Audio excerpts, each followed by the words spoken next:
La devoción de Salvador Abascal 1910 a 2000, 89 años de edad. Por Héctor Rosales, 11 de marzo de 2026.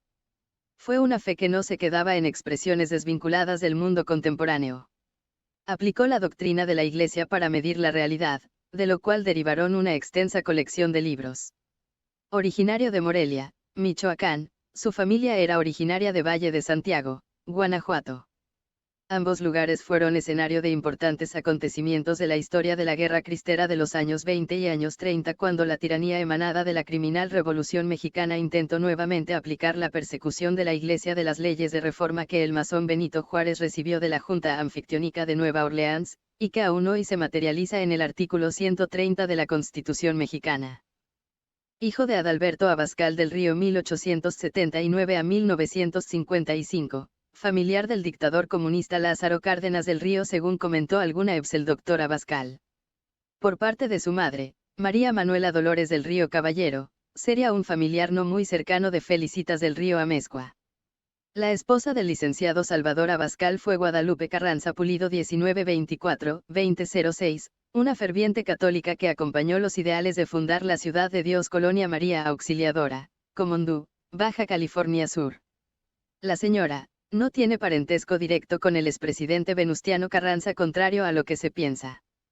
El presidente José Venustiano Carranza de la Garza, presidente de México 1859-1920, era otra familia. Por cierto, dicho presidente revolucionario falleció asesinado en una emboscada organizada por Lázaro Cárdenas del Río a pedido de Obregón. Todo esto desde luego en la historia extraoficial de México, la real, la que no le gusta al gobierno. La confusión quizás surge del hecho de que existe una mujer llamada Guadalupe Carranza de la Garza, hermana del presidente Venustiano Carranza, pero es otra persona. En la conferencia del 11 de marzo, el doctor Abascal aclaró que su madre no tiene relación con el expresidente. Aunque la política no les fue ajena, dado su hermano Carlos Abascal Carranza, fue secretario de Gobernación del gobierno de Vicente Fox, y fue sumamente atacado y criticado por la izquierda más reaccionaria por su coherente postura contra el aborto y anticonceptivos. Gente como Lorenzo Mellero, Denise Maerker o Jesús María Herzog, le criticaban y lo veían como un peligro por despedirse diciendo que Dios los acompañe, síntoma del ateísmo o mejor dicho anticristianismo de los tres personajes con apellidos extranjeros que lo atacaban seguramente a pedido de otros intereses. A mi juicio de aquel entonces no existe otro archivo tan voluminoso y extenso como el del licenciado Abascal en lo que respecta a acontecimientos que el gobierno ha intentado olvidar o borrar de la historia de México. La historia de México está sujeta a una enorme cantidad de adulteraciones para encubrir que los enemigos del país son una mafia que ha gobernado casi ininterrumpidamente desde el segundo año de la independencia de México. Las cosas no han podido funcionar por los graves descuerdos entre la población católica y un gobierno ateo y masón desde la imposición de intereses extranjeros. Aquejado por el fraude electoral que hizo Lázaro Cárdenas para imponer en presidencia a Manuel Ávila Camacho. El presidente Ávila Camacho quiso emprender una política de reconciliación con los descendientes de los cristeros, y dio autorización pero ninguna ayuda, para el proyecto de Salvador Abascal Infante. Abascal se había distinguido como líder de la UNS Unión Nacional Sinarquista por ser un líder carismático, capaz de movilizar grandes grupos de campesinos y obreros con una retórica encendida como hizo contra el criminal gobernador de Tabasco, Tomás Garrido Canaval, maestro del criminal Carlos Madrazo Becerra, el autor de la balacera de 1968 contra el presidente Díaz Ordaz. Abascal aplicaba con facilidad metáforas religiosas para explicar la reconstrucción radical de la sociedad mexicana. Esta capacidad lo había convertido frecuentemente en enemigo de algunas de las más importantes políticas impulsadas por Lázaro Cárdenas, como el robo de tierras, y la corrupción de los niños con educación sexual, que impulsó Cárdenas con la creación de los ejidos. Abascal es también reconocido por haber sido director y accionista del sello editorial Yus, el cual tuvo un gran renombre en México durante los años 40 y 50. Abascal cedió en propiedad sus acciones a los trabajadores de la editorial. Por aquel entonces, Ávila Camacho tenía la encomienda de apaciguar las cosas, pues el gobierno o mafia de generales a la que él pertenecía ya era claramente identificada como una élite de enemigos del país, y no convenía más desestabilización. La reconciliación realmente no se daba porque no se detuvo en la educación los mensajes de odio de la masonería contra la Iglesia. Durante el gobierno de Ávila llevó a permitir el regreso a México de personajes que habían pasado varios años en el exilio como José Vasconcelos, pero también de criminales como Plutarco Elías Calles. De modo que se veía la hipocresía de la supuesta reconciliación, al traer a México al asesino de 250.000 católicos, que fue expulsado de México por su excámplice y traidor Lázaro Cárdenas, al que yo acuso porque me consta de ser el padre del cártel de Sinaloa. Lo expulsó no por castigo de los crímenes aún impunes de la guerra cristera, sino únicamente porque le estorbaba para tomar el poder. Lázaro Cárdenas del Río siguió pervirtiendo el país a través de presidentes marioneta hasta su muerte. Se dice que Ávila Camacho estaba en connivencia con la corrupción del clero católico, esos mismos que pactaron matar a los cristeros para que entregaran las armas ante el gobierno.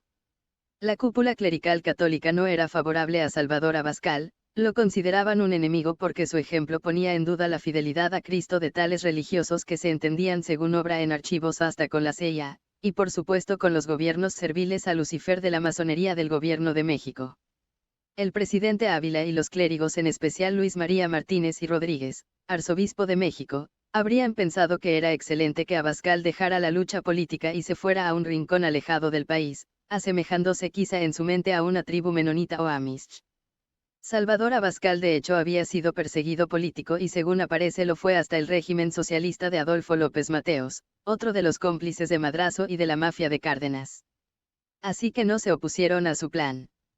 El proyecto original de la colonia hablaba de la posibilidad de llevar entre 40.000 y 50.000 personas a Baja California. Sin embargo, el sinarquismo logró al final convencer solo a 85 familias que no lograron resistir las difíciles condiciones impuestas por el clima ni la disciplina que la jerarquía sinarquista. Más que eso, fue que también la comunidad tenía agentes conspirando contra Abascal. Toda la vida en México son trampas y conspiraciones de la masonería. Abascal elaboró un prontuario con 27 reglas que incluían desde el saludo cotidiano hasta la vestimenta de las mujeres, la educación de los hijos y la de prohibir a los colonos consumir o comercializar por su cuenta los productos cosechados en las huertas de la colonia, pues esos se esperaba fueran vendidos en los mercados locales por la proveeduría de la colonia, la única forma de mantener la economía comunitaria. De acuerdo con el plan original, María Auxiliadora era la primera de una serie de migraciones planeadas por el líder de la UNS Unión Nacional Sinarquista. Las 85 familias fundadoras salieron de distintos puntos del centro de la República el 18 de diciembre de 1941. Llegaron a La Paz el 29 de diciembre, de donde partirían el 2 de enero de 1942 para ocupar, finalmente, los terrenos nacionales que el gobierno les había entregado, en la segunda y tercera semana de enero de 1942.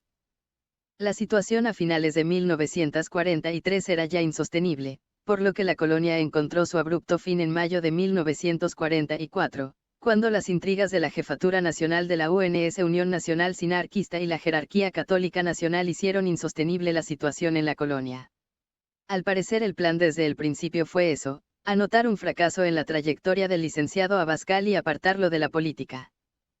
De todas formas, si él optaba por la política seguramente se enfrentaría a otra clase de problemas como atentados en su contra, dado que Lázaro Cárdenas creó la criminal Oficina de Información Política dentro de la Secretaría de Gobernación para espiar y asesinar periodistas, activistas, y políticos opositores, sobre todo católicos, aunque también gente de la misma izquierda que no formara parte de su banda. Ese sistema corrupto se encargó incluso de infiltrar al PAN, Partido Acción Nacional desde su mismo fundador Manuel Gómez Morín, que ahora en los archivos e incluso en discursos en el Senado, se ha visto como tenía contacto con comunistas rusos como Alexandra Kollontai. El mismo fundador se dedicaba a sabotear a los panistas. Lázaro Cárdenas seguía teniendo un enorme poder, pues se autonombró secretario de Defensa de Manuel Ávila Camacho, que después una de sus hijas emparentó con el empresario Rómulo O'Farrill, dueño del canal de Televisión 4, que después se unió a Televisa junto con el Canal 2 y el 5. Ávila también es la familia real de la comunista Jade Kolpolemsky, descendiente directo de Maximino Ávila Camacho, a los que se puede nombrar narco-generales cardenistas. Para Salvador Abascal fue importante la colonia María Auxiliadora, quizá inspirándose en el trabajo del padre Quino, sin embargo ese proyecto no es el más notorio, y creo que su éxito radica en todo lo que escribió. Sus escritos siguen dotándonos de una larga lista de referencias útiles para desmentir el espectro de la Revolución Mexicana, movimiento de ladrones, asesinos y violadores, que siguen ahí en el poder, linajes malditos, sin el abolengo infernal de los Illuminati, pero que son nuestra propia desgracia nacional. De hecho, he podido comprobar que nuestros políticos criminales son incluso peores que el cártel Illuminati extranjero. Muchas de las maldades que hacen contra México, como las que diariamente acomete Claudia Sheinbaum, ni siquiera se le han solicitado por el poder mundial, los hace por iniciativa propia porque odia el país, necesita destruirlo para asegurar la fortuna de su organización, porque ni familia tiene.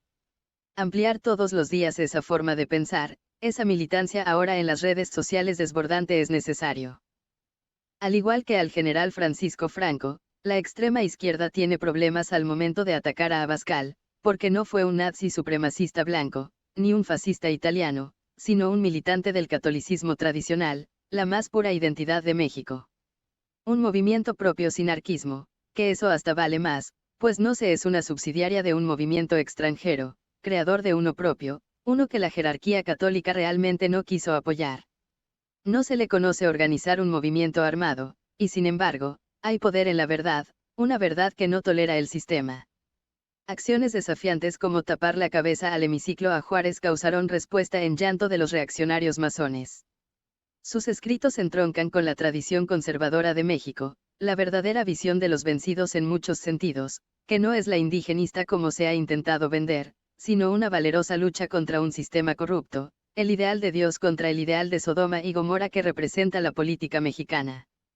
Este sistema corrupto no podría existir sin una enorme lista de traiciones viles. María Auxiliadora mostró la falta de compromiso al momento de la verdad de muchos católicos que consideraron que había cosas más importantes o interesantes en los próximos años que hacer que incluso tomarse en serio la vida y emprender una aventura difícil y desconocida, pero bien entendida dentro del catolicismo.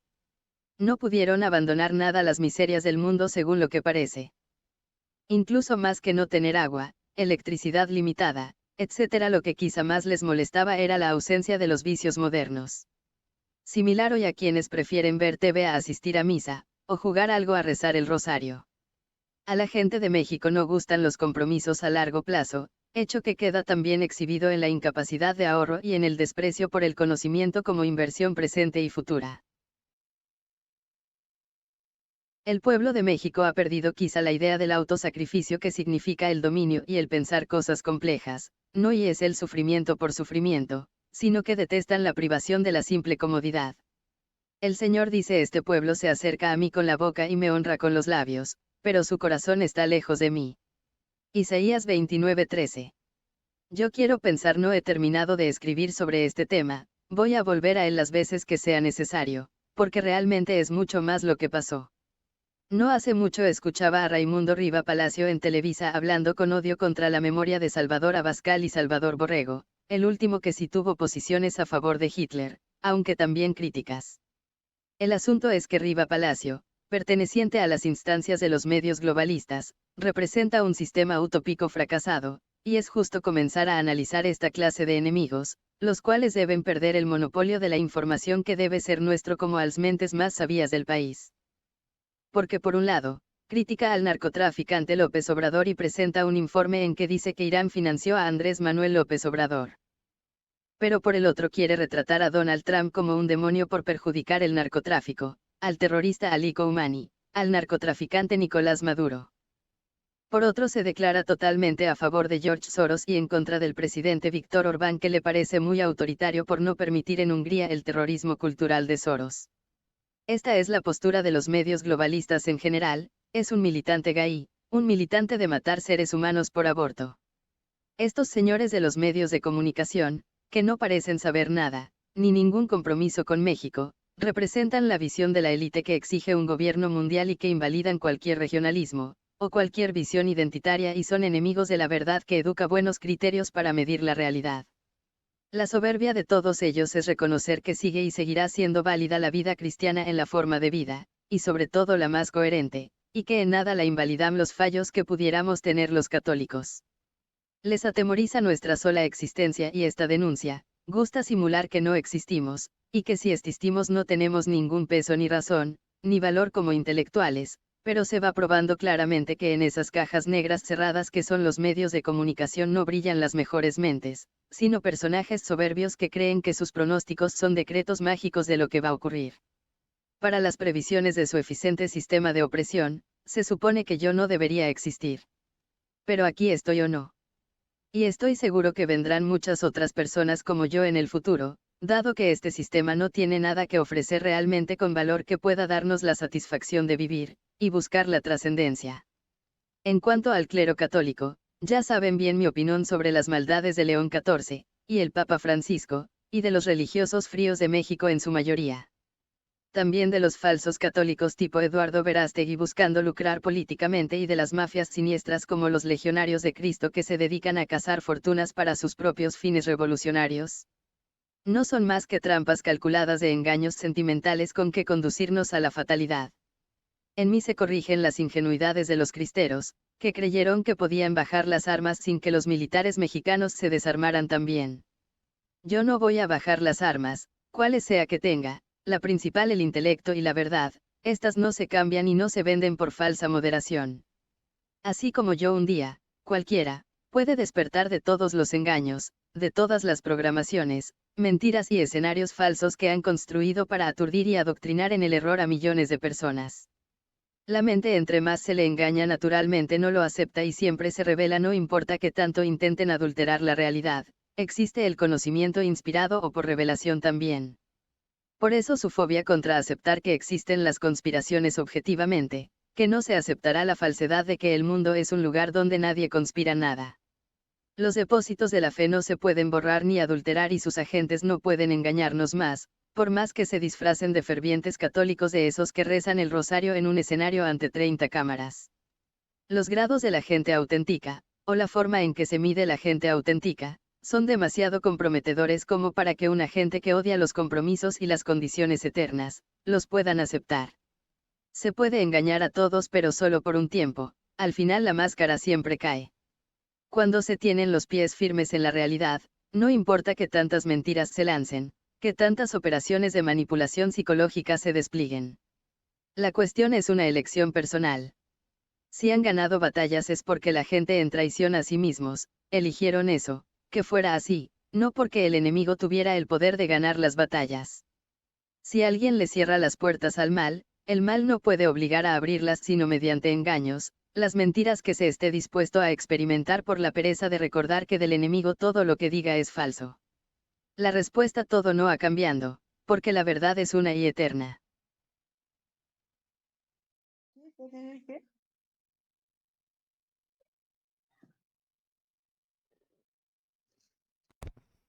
Buenas noches, doctor. Muchas felicidades. Gracias, Héctor. Maestro, ¿y sí comió pastel? Sí, claro. Que se cuidaba mucho así, muy estricto. No, soy polifágico, A ver, y explíqueme qué significa eso. como de todo. Muy bajo el Aunque no volumen. mucho, soy muy moderado en la comida, pero le entro a todo. Todo lo que mi esposa me da, generalmente muy rico, muy bien cocinado, Sí, muy claro. bien presentado. Sí, ella es una gran chef. No, y hecho con amor, pues, ¿qué Ujú, puede ser? ¿Verdad? claro, es lo más importante. Sí. Lo felicito. Que se cumpla muchísimos más. Cuando menos otro tanto.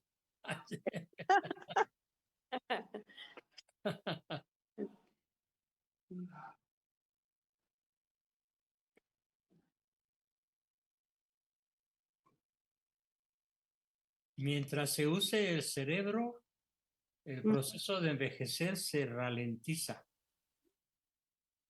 Sí. Y los que no lo usan envejecen muy rápido. Los que no leen o leen poco,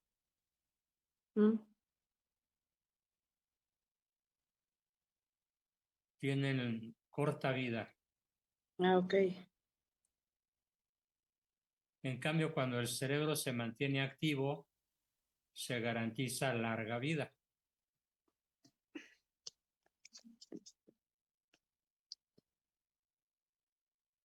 Y es lo que a veces se nos olvida hacer. ¿Cómo? No te entendí. Se nos olvida leer o mantener activo el cerebro para Ajá. mantenernos. Sí.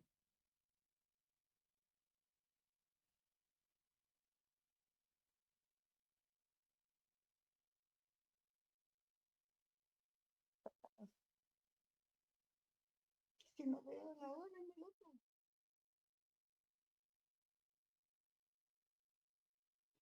Dije, bueno, le voy a robar unos. Pues no. Pues contestando más ampliamente la pregunta sobre la guerra, todo indica que en los próximos días o semanas Irán va a perder toda su capacidad militar. ¿Capacidad qué? Toda su capacidad militar. Ah, Ya perdió el 90%, le falta un 10% ¿Sí? restante. Ya queda unos cuantos. O sea, no hay ya lanzaderas de misiles, ya no hay barcos de guerra. El ejército. Prácticamente lo único que tiene son misiles, pues no tiene con qué atacar, Ujú. cómo disparar.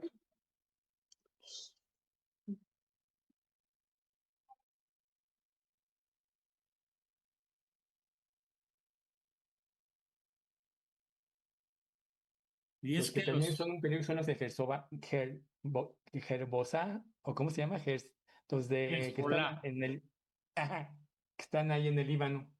Hezbollah es un grupo guerrillero, de lo peorcito.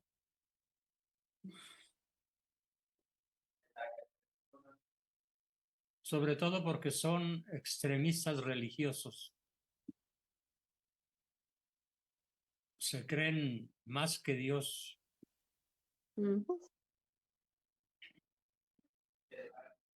O cuando menos emisarios con teléfono rojo con Dios, con Alá.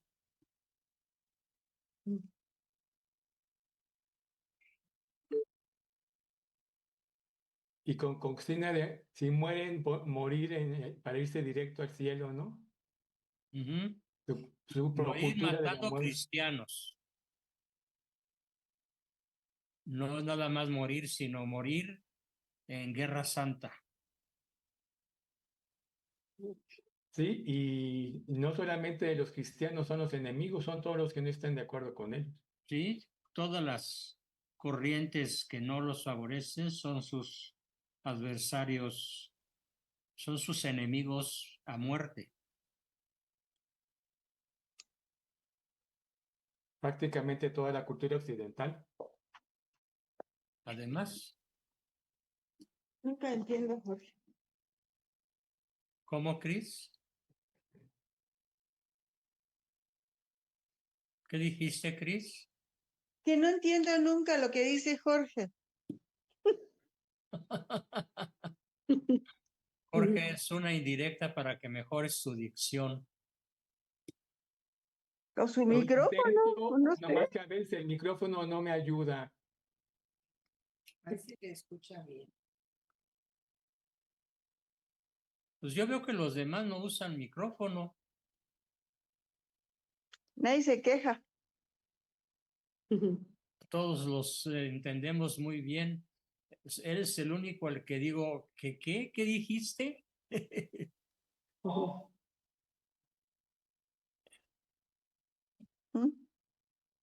Y conste, no lo dije yo, ¿eh? Acepto ese problema. Mejor corrígelo, no lo aceptes. Habló la voz de la experiencia. Lo intento y a veces lo logro y a veces pues fallo.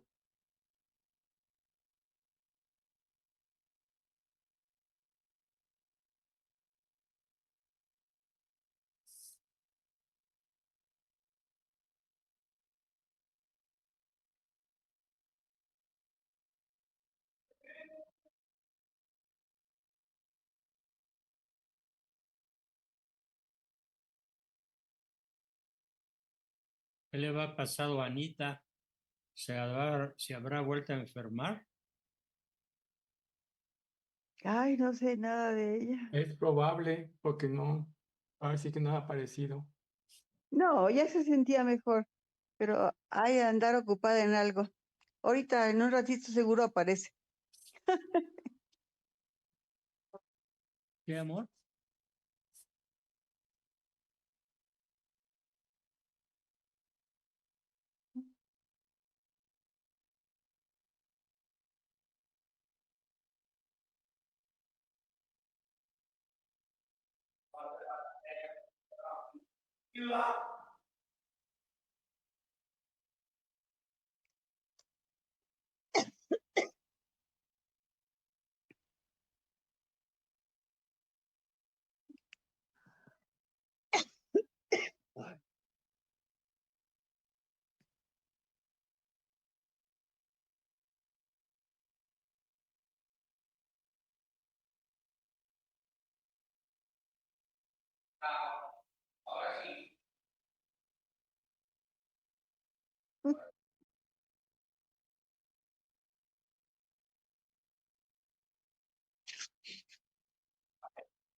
Señora Cristi, apenas le iba a decir que se veía de abajo hacia arriba. Es que estoy en un rincón aquí de un sillón, porque todavía no me acaban de arreglar, y traigo el teléfono en la mano. Ay, Entonces lo muevo y ay, no, sí, pues sí, estoy un poco incómoda, pero claro. si pongo el teléfono en una mesa más lejos ya no oigo nada. Mm. Y ya mero terminan lo que le van a hacer. Quedaron que el viernes ya, gracias a Dios, entregan Ah, bueno. un poquito más, Ujú. pero todavía ahorita los muebles no los han puesto en su lugar, están aquí todos hechos bola y me Ujú. acomodé en un rinconcito, Ujú. pero si pongo el teléfono más lejos ya no los oigo Mm. y como lo traigo en la mano, pues lo estoy moviendo. Buenas noches. Buenas Ya, ¿Cómo Ya apareció. están? Estábamos Ya apareció preguntando la que, por la, ti. que- la que no estaba todavía ausente. ¿Cómo estás, Anita? Bien, ¿y ustedes qué tal? Se me hizo un poco ¿dónde tarde, ¿verdad? andaban? Pues fíjate que aquí en casa de mi cuñada, pero ¿cómo te podría decir? Traíamos problemas. Ay, Anita. Hoy festejando el cumpleaños de Juan Bosco. Sí, así es, ya lo felicité en la mañana. ¿Cómo has pasado tu cumple? ¿No ha llegado? Como rey. Ah, como rey. Ah, pues eso está muy bien. Qué bueno. Felicidades otra vez. Gracias, Anita, gracias. Un abrazo muy grande. Muchas gracias. Mi hijo el mayor cumple el día 13. ¿Cómo ves? De febrero. ¿No? ¿De marzo? ¿Cómo? Si estamos a 11. Y el 13. Faltan 2 días para que cumpla Ah, años mi pero hijo. dijiste cumplió.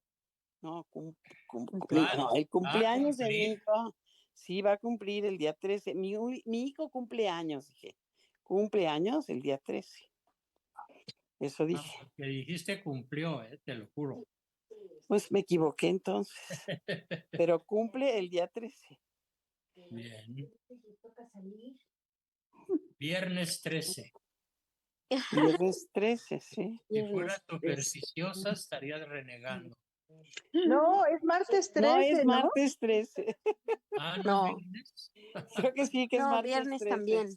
Viernes Ah, también, viernes también. dicen.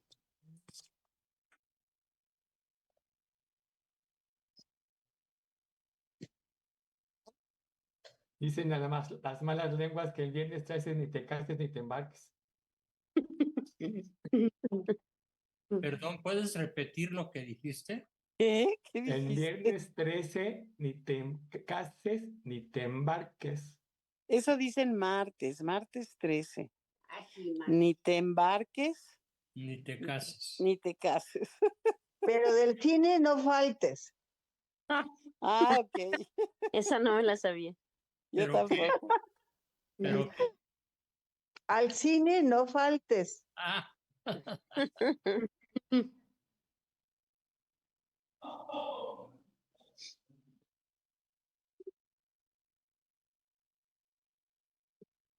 Pero como ni es martes ni es 13, hagamos nuestra oración para ya empezar nuestra reunión. Que es miércoles, ¿verdad? ¿Soy bien? Sí, ¿Es miércoles? sí. Sí, la ¿verdad? Qué oración, bueno. Cristi. Sí, ¿Ya? Cristi, sí. Dulce Madre, no te alejes. Tu vista de nosotros no apartes. Ven con nosotros a todas partes y nunca solo nos dejes. Ya que nos proteges tanto como verdadera madre, haz que nos bendiga el Padre, el Hijo y el Espíritu Santo. Amén. Amén. Pues hoy tenemos una sesión súper especial. Normalmente las personas se celebran su cumpleaños. Yo no. Yo no me celebro mi cumpleaños. Entonces, ¿qué es lo que hago cada cumpleaños? Festejar a su mamá. Exactamente. Festejar, pero te faltó a mi mamá y a mi papá, a los dos, A los porque pues Qué el lindo, la mérito es verdad de que sí. ellos. ¿Yo qué? Pues Yo sí, ni siquiera me enteré de que nací. exacto. Los que así hay que festejar a ellos, ¿verdad? Tienes Hay toda que la razón. festejarlos a ellos. Ujú. Entonces hoy, debido a que hay que festejarlos a ellos, he decidido hacer un panegírico, una loa, una presentación sobre sus hazañas, que implica desde luego un conocimiento detallado de su historia, de sus luchas, de sus victorias, de sus derrotas, de sus dolores, de sus alegrías, etcétera. Y que son dos modelos de paternidad y maternidad realmente excepcionales. Y no porque sean mis padres, sino porque todas las personas que los conocieron siempre se expresaron de ellos en términos rabiosamente odiosos, sobre todo del bando comunista, marxista, cardenista, con quien se enfrentó mi padre con mucho éxito, a Cárdenas, al trompudo, como le llamaban, un miserable pseudo líder comunista marxista vendido a la Unión Soviética y traidor a México, y se topó con un adversario temible que fue mi padre. Y también mi madre, en cierta forma, aunque ella era una chiquilla. La diferencia de edades entre ambos, era muy notoria. Él le llevó a mi padre, a mi madre, la friolera de 16 años. Mi padre nace en 1910 y mi madre nace en 1926. O sea, 16 años después. Y entre ambos procrearon una familia de 12 hijos. Murió uno que no nos tocó conocer porque murió recién nacido en el hospital. Quedamos 11 vivos. Actualmente de los 11 quedamos 8 vivos. Han muerto otros 3. Mi hermano Gabriel, mi hermano Eugenio, mi hermano Fernando, murieron por diversas enfermedades y accidentes, pero los que quedamos hacemos un grupo ideológicamente muy compacto, porque la corriente ideológica que fundó mi padre. ¿Alguien sabe cómo se llama la fundación política que fundó mi padre y que fue un recio opositor a Cárdenas durante varias décadas? El sinarquismo. El sinarquismo. ¿Qué significa sinarquismo? La palabra en sí, ¿qué significa? La sinarquia, la sinergia. ¿Qué significa sinarquista? ¿No? ¿Ni idea? Significa confluencia de fuerzas del bien. Confluencia. Como cuando dos ríos se unen y, por ejemplo, el San Luis Río Colorado y el Mississippi, primero corren independientemente y luego se juntan y forman un fenomenal río, el río más importante de la Unión Americana, navegable en mucha de la extensión kilométrica que tiene, desde su nacimiento hasta su desembocadura. Estamos hablando de alrededor de 5,000 kilómetros. Entonces, cuando dos corrientes positivas se juntan, hacen una fuerza mayor. Entonces, en vez de crear partidos, mi padre lo que concibió fue crear movimiento, un movimiento de unidad nacional que fuera capaz de enfrentarse al cardenismo. ¿Alguien sabe qué fue lo que constituyó más que nada al cardenismo? De Lázaro Cárdenas. ¿No? ¿Qué fue lo que hizo él principalmente para destruir México? ¿La expropiación petrolera? No te entendí. La Acuérdate que expropiación estás petrolera. bajo sospecha de hablar mal y tienes que esforzarte por hablar bien. La expropiación petrolera. La expropiación petrolera es un mito. Ah, ok. Es un verdadero mito inventado por el gobierno para crearse unas medallas que no le corresponden. Por la sencilla razón de que las petroleras norteamericanas e inglesas siguieron operando tal cual bajo supuestamente leyes mexicanas, pero sin variar a los propietarios. Entonces esa famosa expropiación fue un circo, maroma y teatro. De hecho, a juzgar actualmente por la deuda de Pemex, ¿de quién es Pemex realmente? ¿De los mexicanos o de los acreedores de Pemex? De los ¿Quién es el acreedores. verdadero dueño? Los acreedores. Los acreedores. ¿Alguien sabe cuál es la deuda de Pemex?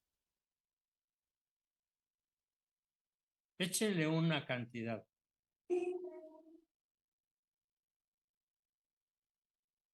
A ver, esa imaginación se va a ir de espaldas. 2 billones de pesos. No, ¿cuánto? 2 billones de pesos. Eso los debo Me quedé yo. corto.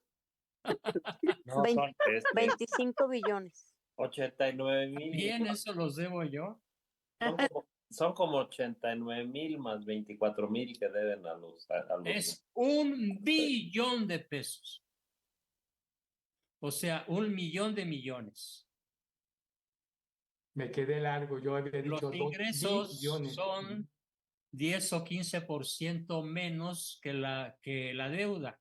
Entonces, Pemex pierde todos los días, cada día que pasa, cada hora que pasa, cada minuto que pasa, Pemex pierde grandes cantidades de dinero de los mexicanos por mala administración, por corrupción, por desperdicio, por sindicato ladrón, el sindicato de Pemex es uno de los más rateros de la historia del planeta. Así que cuando digamos Pemex es un mal chiste. Petróleos Mexicanos, no, hombre. Petróleos de los ¿Cuál silla? acreedores. La silla de... Petróleo de otros. Que nos vende la gasolina con los precios del mercado mundial. Por cierto, agárrense. Se espera que las próximas semanas, si Trump no da un fenomenal manotazo sobre la mesa, el litro de gasolina se puede ir a 40 pesos. ¿Por qué? Porque el estrecho de Hormuz, que es por donde pasa el 25% del petróleo que se genera en Asia, Rusia, Europa y que tiene que pasar por el estrecho de Hormuz, fue obstaculizado por los iraníes, hundiendo barcos y sembrando de bombas. Por fortuna no logró sembrar tantas como querían. Entonces esperamos que haya solución al problema. Pero si Trump no se pone vivo, entonces los gringos van a empezar a pagar el litro de gasolina en vez de a $1.10, a 1.50 o a 1.80 por litro, lo cual puede crear una desestabilización terrible económica en los bolsillos de todos los derechohabientes y trabajadores de ese país y también del nuestro.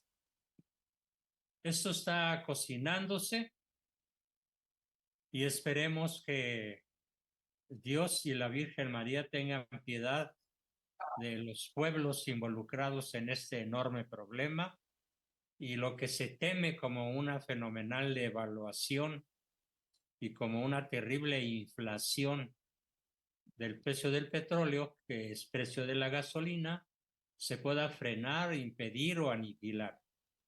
Eso al margen de lo que estamos comentando. Sí, $4.99 el galón. Si el galón tiene casi 4 litros, pues entonces el litro sale en $1 y pico. Aunque ya no se usa el galón, se usa el litro, se usa el galón como unidad de medida cúbica, de medida de volumen, tanto de gas como de petróleo, como de cualquier líquido. Entonces, volviendo a la cuestión, tenemos que el tema central va a ser, ¿y qué hizo don Salvador Abascal Infante en esta loa que pienso hacer de mis padres en esta sesión como un modelo de paternidad para todos nosotros? ¿Qué hizo mi madre también como un modelo de maternidad extraordinario? Bueno, los datos biográficos de papá son los siguientes. Él nació el 18 de mayo de 1910 y murió 90 años después, en marzo del 2000, casi por cumplir los 90 años, teniendo una vida sumamente lúcida a su edad, sumamente creativa, sumamente productiva. Ya hablaremos de eso en unos minutos más. La hazaña principal de don Salvador, aparte de educar una familia tan numerosa como la que educó y de la cual me siento profundamente orgulloso, profundamente admirador de su hazaña, la principal obra fue lo que se llamó la colonización del desierto de Comondú. ¿Alguien sabe dónde queda el desierto de Comondú? ¿No? Por Baja California En Sur. California Sur. En Baja California. Baja California Sur, sí. Baja California Sur. El desierto de Comondú tiene una dimensión aproximada de 200,000 kilómetros cuadrados. Cuando mi padre, al frente de 500 anarquistas, hombres y mujeres, porque se fue con familias que él reclutó para crear la ciudad de Dios. Con esa idea partió en un barquito que zozobraba en alta mar, cruzando el estrecho de Mazatlán a La Paz, pero finalmente llegaron después de muchas penurias, de muchas aventuras, de muchos contratiempos. Finalmente lograron llegar al desierto de Comondú, donde solo había cactus, serpientes de cascabel, alacranes, escolopendras y toda clase de bichos campiranos que atacaban un día sí y otro también a los colonos, que pronto aprendieron a lidiar con el ambiente hostil que la naturaleza les había deparado. ¿Por qué mi padre escogió el desierto de Comondú para crear la ciudad de Dios? ¿Cómo se llamó la ciudad de Dios y cómo se llama en la actualidad? ¿Alguien sabe? Existe. Dijo Es que un- María Auxiliadora. María Auxiliadora. María Auxiliadora. Que fue fundada bajo los principios de la doctrina social católica. Rerum Novarum, de la encíclica famosísima de León XIII. Y en esta colonia fue donde tuve la dicha, el privilegio de nacer. Sí, yo nací en el desierto de María Auxiliadora. Claro, en la actualidad y unos cuantos años después, pero sobre todo ahora, aquello ya no es un desierto. Pronto dejó de ser un desierto gracias al trabajo heroico de los 500 colonos, hombres y mujeres y adolescentes y aún niños que se dedicaron a hacer un vergel de María Auxiliadora. Las tomas que se hacen desde el satélite muestran una región absolutamente verde, de alrededor de 500,000, de 400,000 a 500, de 40,000 a 50,000 kilómetros cuadrados y creciendo. El Valle de Comondú produce avestruces, se exporta el avestruz mexicano a la tierra del avestruz, hasta Australia va a dar, y no se diga a todos los países europeos y a todos los compradores globales. En ese desierto, pues, tuve la dicha de nacer, de aprender a caminar, de aprender a matar víboras a los 3 años, de cuidarme de los bichos que pululaban en el desierto, hasta que mi padre, debido a la traición de otros jerarcas sinarquistas, tuvo que regresarse a México, a la Ciudad de México, conmigo de brazos y con mi hermano José María, el número 2, recién nacido. ¿Qué fue lo que motivó la traición de los colonos más pudientes, más ricos? Lo que motivó esa traición fue la búsqueda de poder.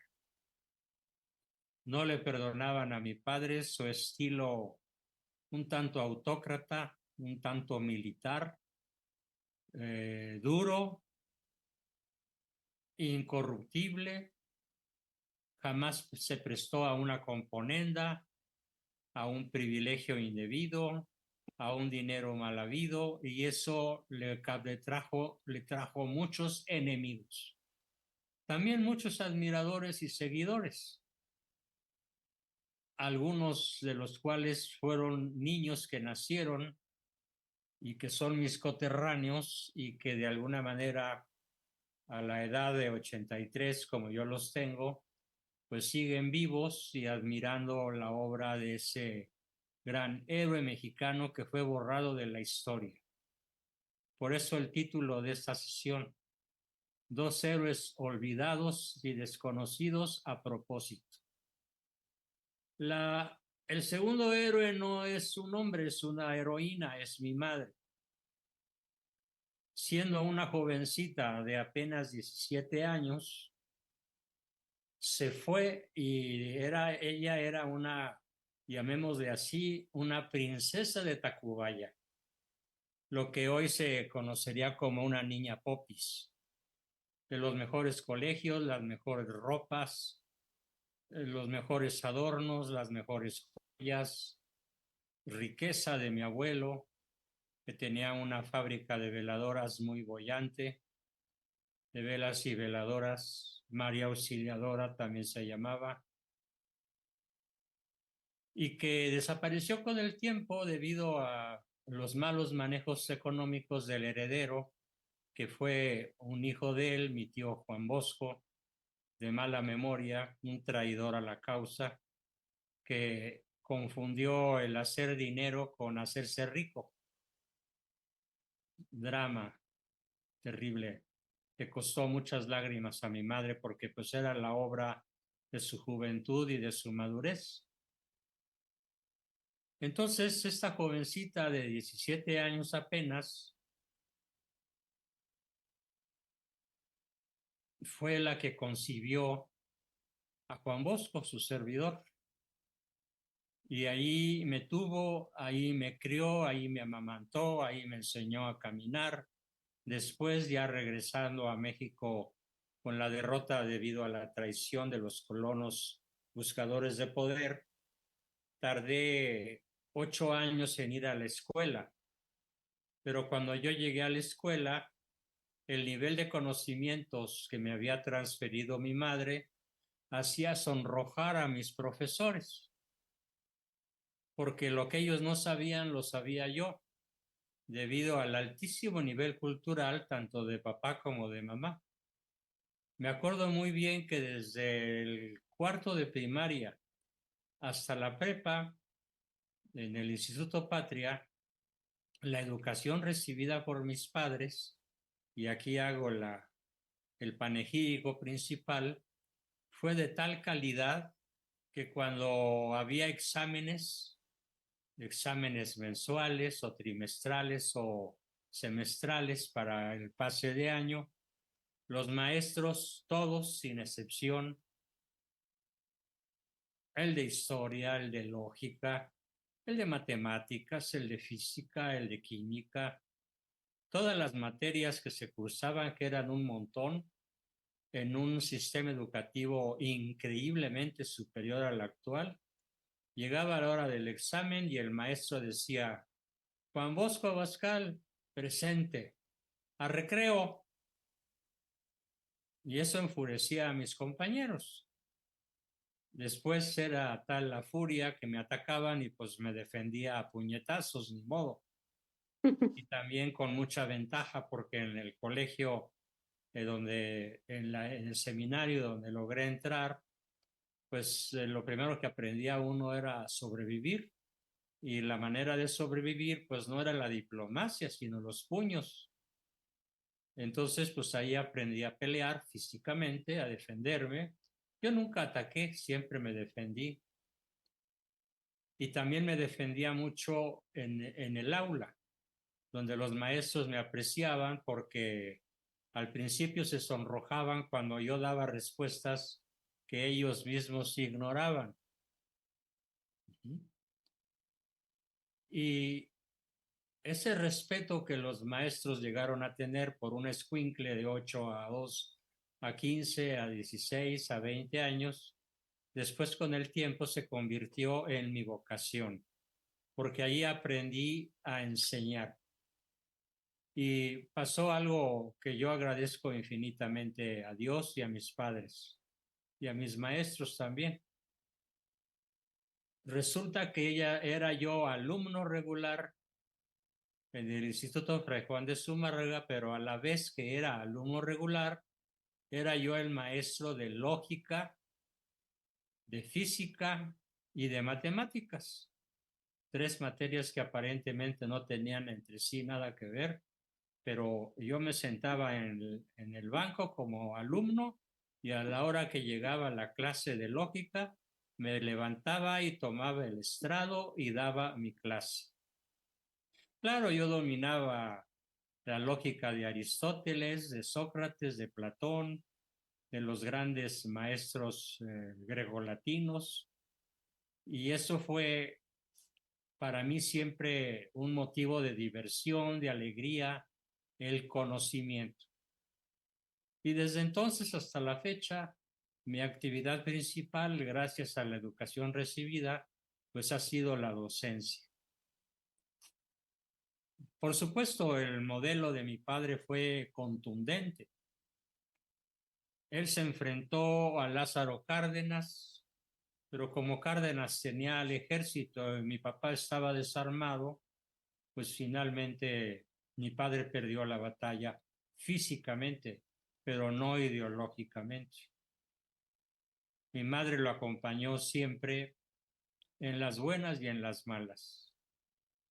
Imagínense a una niña popis en medio del desierto, matando víboras, recogiendo trigo, alfalfa, recogiendo maíz de los campos sembrados, maltratando sus manos de princesa, y después nos enseñaba las huellas que había dejado el trabajo campirano, y no nos daba pena, nos daba orgullo tener una niña popis como mamá que había sido capaz de dominar la naturaleza hostil del desierto de Comondú. Si tienen curiosidad, búsquenlo en la red y van a encontrar una enorme extensión territorial en la península sur, Baja California, convertida en un vergel todo verde, todo productivo. ¿Quién fue el hombre que abrió a la civilización, a la agricultura, al cultivo de aves y conejos, incluso de ganado caballar superior y de ganado vacuno? Mi padre. ¿Quién lo acompañó en las buenas y en las malas hasta el heroísmo? Mi madre, sin quejarse jamás de las condiciones adversas que tenía que enfrentar. Siempre con una sonrisa, siempre de buen humor, siempre graciosa, siempre chistosa. Nos transmitió, ya que fuimos creciendo, un espíritu combativo, un espíritu desde luego profundamente católico, no basado en la tradición únicamente, sino basado sobre todo en el conocimiento de nuestra religión. Mi madre se sentaba con nosotros, cuando ya éramos 5, nos sentaba en la cocina de mayor a menor y nos empezaba, mientras con una mano izquierda batía la olla de atole, con la otra sostenía un libro de Shakespeare, de León Tolstoy, de Dickens, de Miguel de Cervantes, y nos leía mientras hacía la sopa o el guisado o cualquier platillo que se le antojara hacer, porque era una excelente cocinera. Entonces no solamente era una ama de casa, era una maestra universitaria, que aunque por la persecución religiosa de Cárdenas no pudo ir a la escuela porque las escuelas estaban cerradas, las escuelas buenas, las escuelas católicas, el nivel de lectura que adquirió desde que era niña hasta que nos tuvo a nosotros, los 8 varones y las 4 niñas, una de las cuales murió, se dedicó a su casa y a aprender, a estudiar. Y cada rato lo ocupaba, cada rato libre, cada vez que podía, lo ocupaba para enseñarnos. Es una, ¿cómo les dijera yo? Una pionera del homeschool, de la escuela en el hogar. Y vaya, qué nivel tan extraordinario de cultura nos transmitió. Eso iba a decir yo, el homeschooling de ahora. Es el homeschooling de ahora, pero con una verdadera calidad, porque ella no seguía las consignas cardenistas ni de la Secretaría de Educación Pública, sino que se basaba en la doctrina social de la Iglesia. Y se basaba en los grandes descubrimientos científicos de Lavoisier, de Pasteur, de Stephenson, el inventor de la máquina de vapor. Nosotros sabíamos a los 8 años cómo funcionaba un barco de vapor o cómo funcionaba una locomotora. Y era verdaderamente divertido encontrar que nuestros maestros lo ignoraban. Y finalmente muchos de ellos decían, bueno, pásele al pizarrón y explíquenos lo que usted sabe. Fue ahí donde adquirí la mayor experiencia docente, la misma que ahora me sirve para estar con ustedes lunes, miércoles, viernes y muy seguidamente de manera individual con mis alumnos de nivel privado, enseñándoles todo lo que yo aprendí, no en la universidad, porque aunque fui a la Universidad Iberoamericana y ahí estudié formalmente psicología, en realidad fue para sacar un papel, para obtener un título, porque el conocimiento verdadero nunca me lo dio la universidad.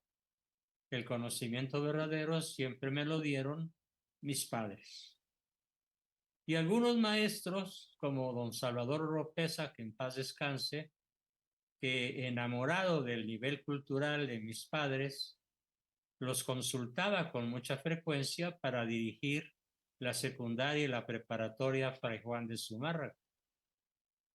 Entonces para mí era muy divertido y de gran orgullo ver que el principal maestro de la escuela donde yo estudiaba para obtener un certificado se dejaba guiar por mi padre en multitud de temas, asuntos y materias. Es un privilegio que no tengo con qué pagar. Cada vez que contemplo esta parte de mi vida me siento profundamente agradecido con Dios, pero no solamente agradecido, me siento profundamente comprometido a difundir la verdad que yo absorbí desde la más tierna edad de la mejor fuente posible. Después de que fue derrotado por la fuerza de las armas de Cárdenas, allá por 1940 y tantos, después de que yo nací en 43, mi padre se dedicó a escribir.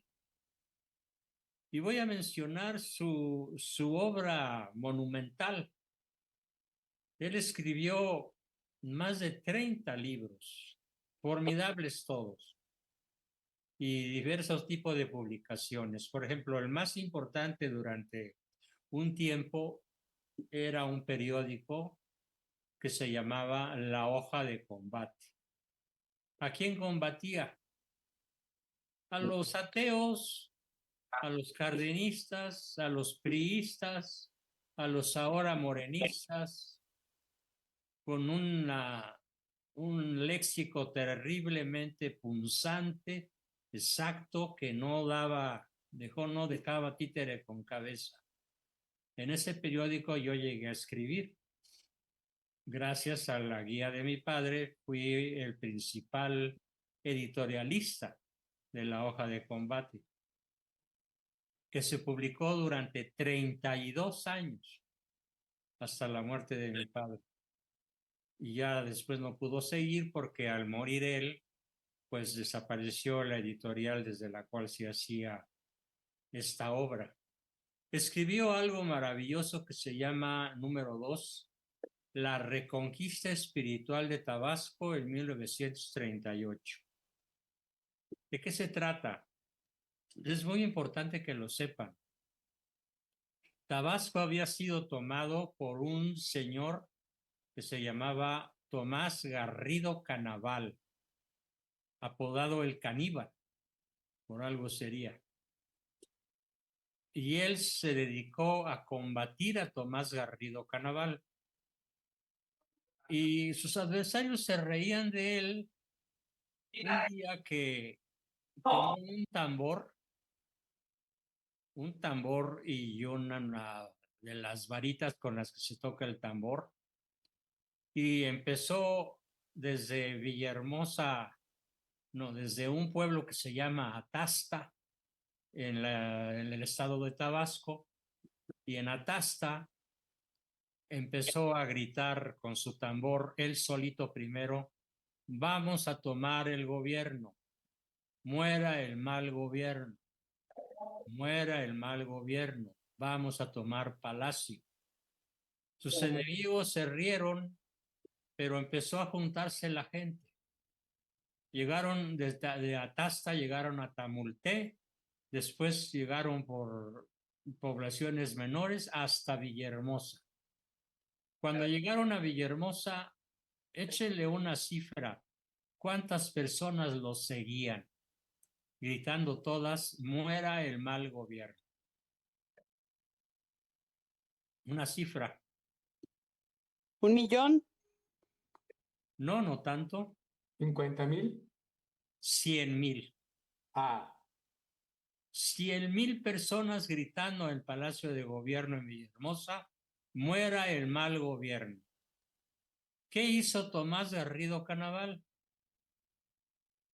Es historia de México. Agarró sus chivas, salió a escondidas y se refugió en el primer avión que encontró y se fue a refugiar a Cuba. Se fue a Cuba y allá se murió.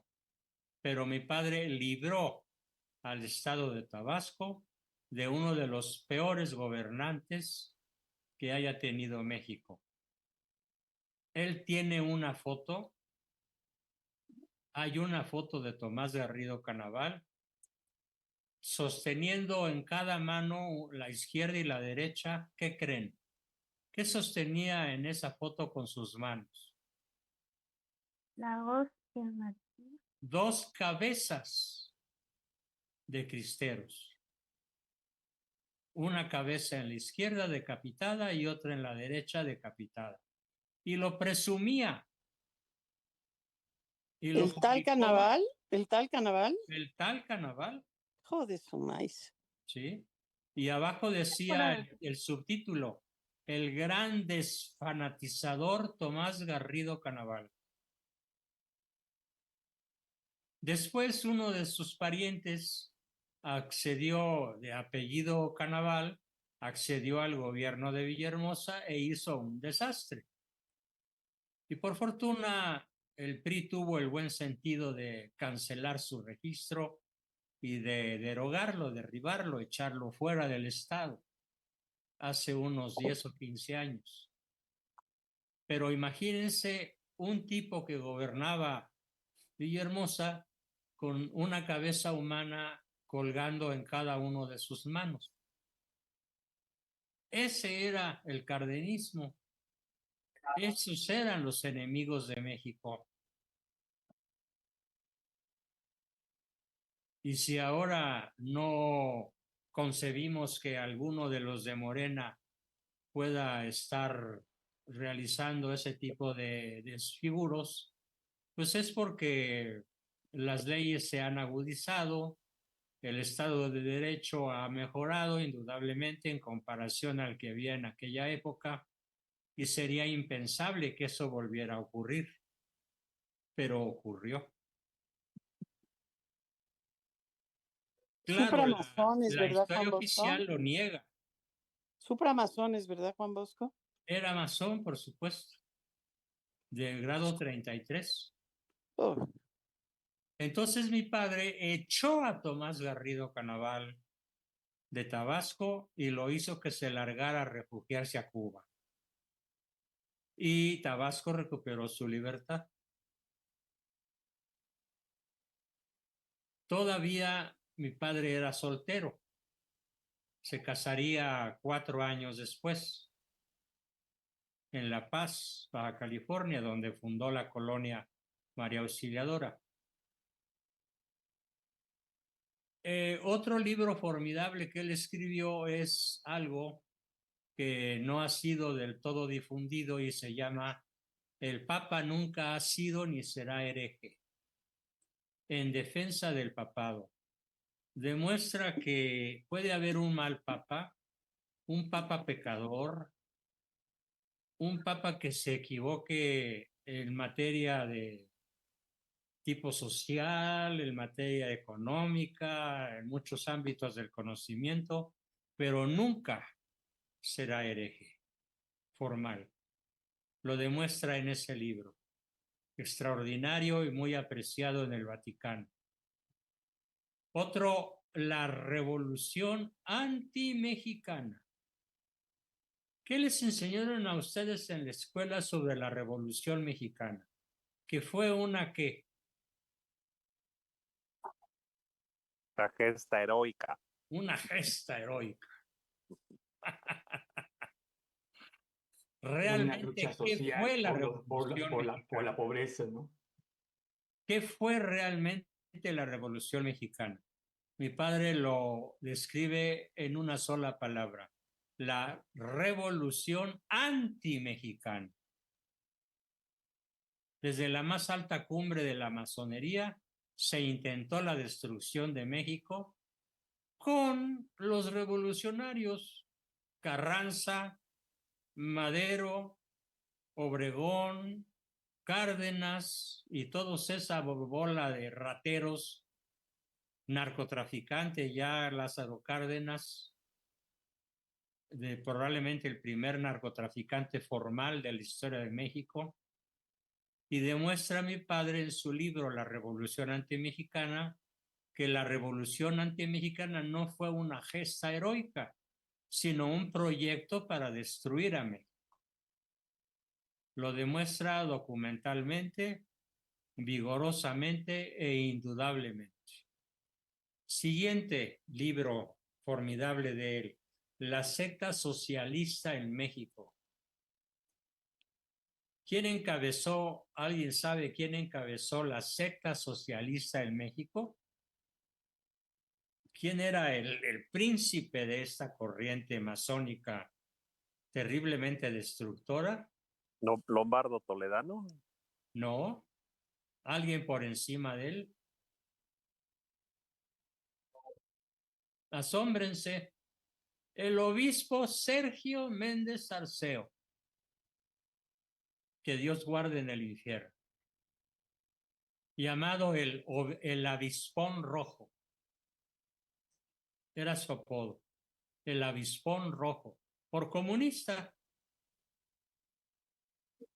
Él encabezó la secta socialista en México y logró de diversas fuentes internacionales grandes millonadas de dólares para subvencionar, apoyar, atizar el movimiento comunista, que después culminó en ¿quién? En Morena.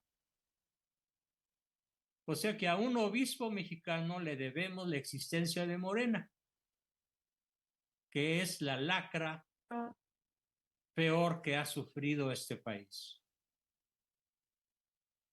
El Después, Judas. ¿perdón? El Judas auténtico. Un auténtico Judas. Después escribe un nuevo libro sobre la defensa del papado que se llama En legítima defensa y más en defensa del papado, donde mi padre se defiende de los ataques de los comunistas que lo traían entre ceja y ceja e incluso hubo planes para asesinarlo. Incluso para secuestrar a alguno de nosotros. Me acuerdo la época en la que prácticamente estábamos escondidos, porque pues temíamos un secuestro y hasta un asesinato proveniente de la secta socialista en México. Por fortuna Dios no lo permitió y todos salvamos la vida y con el tiempo aquella cuestión se olvidó. Otro más, contra herejes y cismáticos. En este libro se pone como chancla a Sergio Méndez Arceo y a otros muchísimos curas que eran como los corifeos y políticos, que eran entreguistas a la corriente comunista más ensañada contra la Iglesia, que por desgracia y extrañamente había nacido en Francia y luego en la URSS. Después escribe 5 cartas sobre progresismo. ¿Qué es el progresismo? ¿Alguien sabe qué es el progresismo religioso?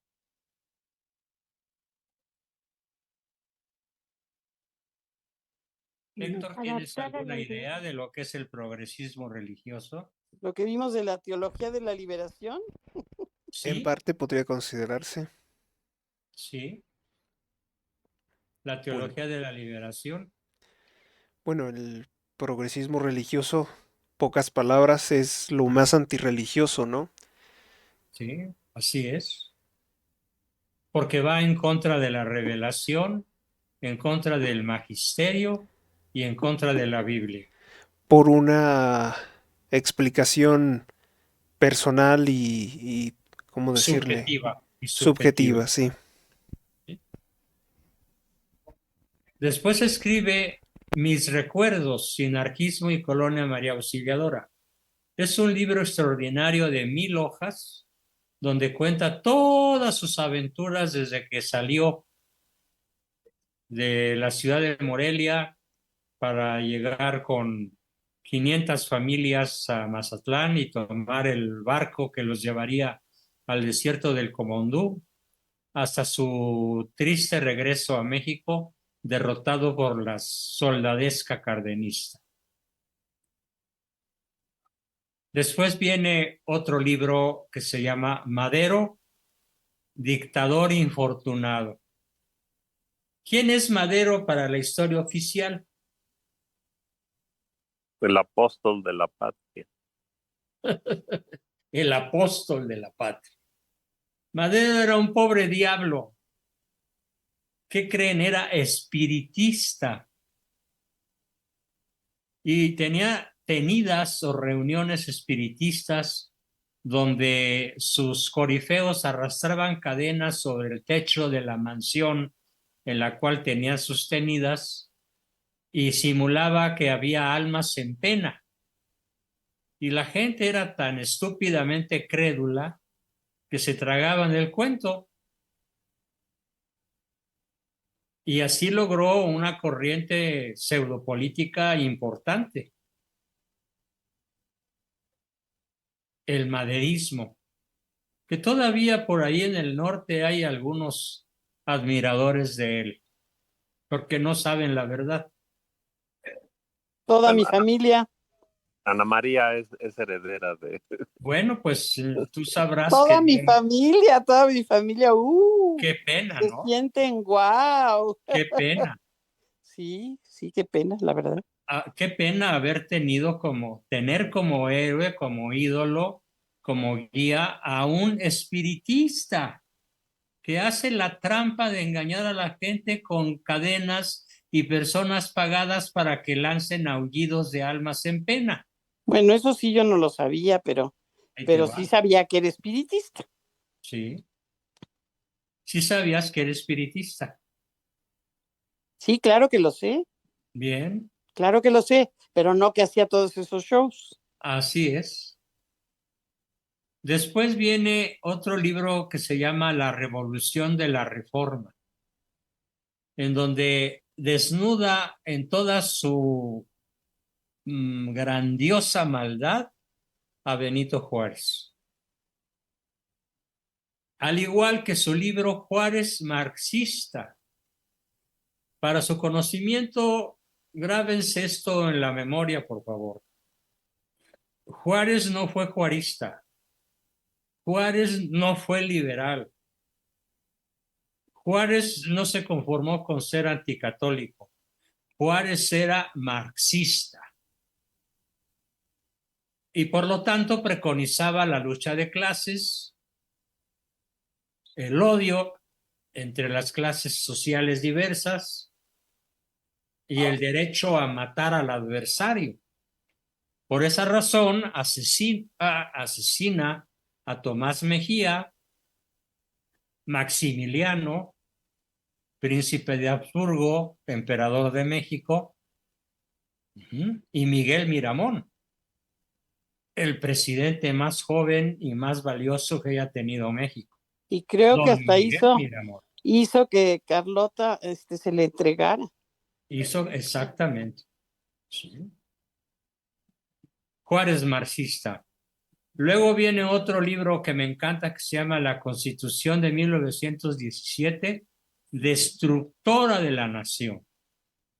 Demuestra paso a paso cómo la Constitución que nos rige hoy, la Constitución que hoy nos rige, es un documento profundamente anticatólico, antimexicano, antifamilia.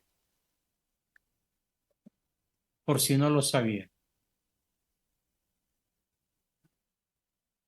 Después viene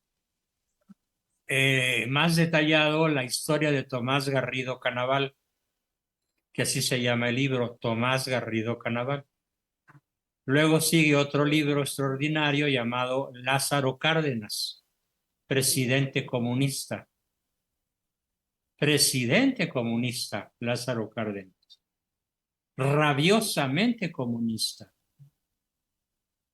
Después viene un libro burlón, satírico, que se llama Enrique Krause, historiador, entre interrogaciones, porque Enrique Krause fue contratado por el PRI y por el Morena para escribir una historia de México falsa, donde coloca a los héroes como antihéroes y a los antihéroes como héroes. La historia al revés. Híjole, eso sí no lo sabía. Por un falso historiador llamado Enrique Krause. Fíjate, en eso no lo sabía. Muy importante, para que no caigan en su trampa.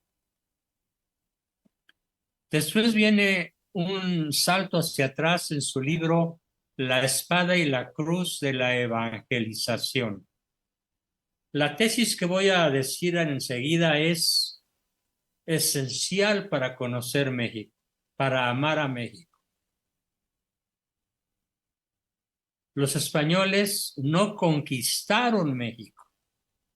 Entonces, ¿qué? ¿Realmente qué hicieron los españoles? Evangelizaron México. Bien, Anita, evangelizar a México.